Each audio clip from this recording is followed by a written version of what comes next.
ভাবিছোৱা বন্ধুগণ সময় আৰু নাই কি জানিবা ঈশ্বৰ দুখিত হৈ আছে খ্ৰীষ্ট সৈতে হ'ব মিলন সোনকালে ধ্বংসকাল এতিয়াই নিচে ওচৰত ভাবিছোৱা।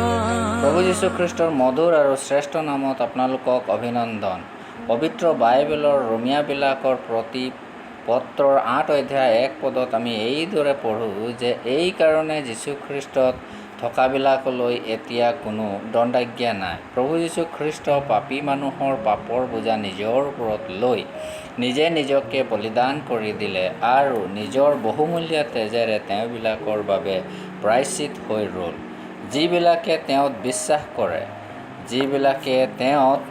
বিশ্বাস কৰে তেওঁবিলাকে প্ৰভু যীশুখ্ৰীষ্টত আছে।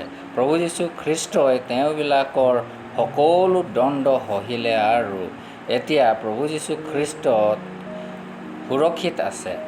প্ৰত্যেক সেই ব্যক্তিকে যাক দণ্ড সহিব লাগিছিল এতিয়া সেই দণ্ড তেওঁৰ ওচৰ চাপিব নোৱাৰে, কাৰণ প্ৰভু যীশুখ্ৰীষ্টই সেই দণ্ডক সহিলে।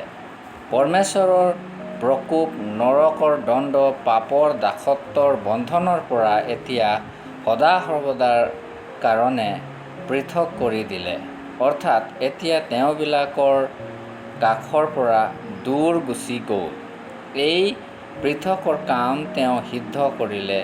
এই কাৰণে যোহনে লিখা শুভবাৰ্তা 19 অধ্যায় 30 পদত আমি এইদৰে পঢ়োঁ যে তাতে যীশুৱে সেই চিৰকা পাই ক'লে সিদ্ধ হ'ল আৰু তেওঁ মূৰদুৱাই আত্মা অৰ্পণ কৰিলে। কিয় আপুনি নিবিচাৰেনে যিজন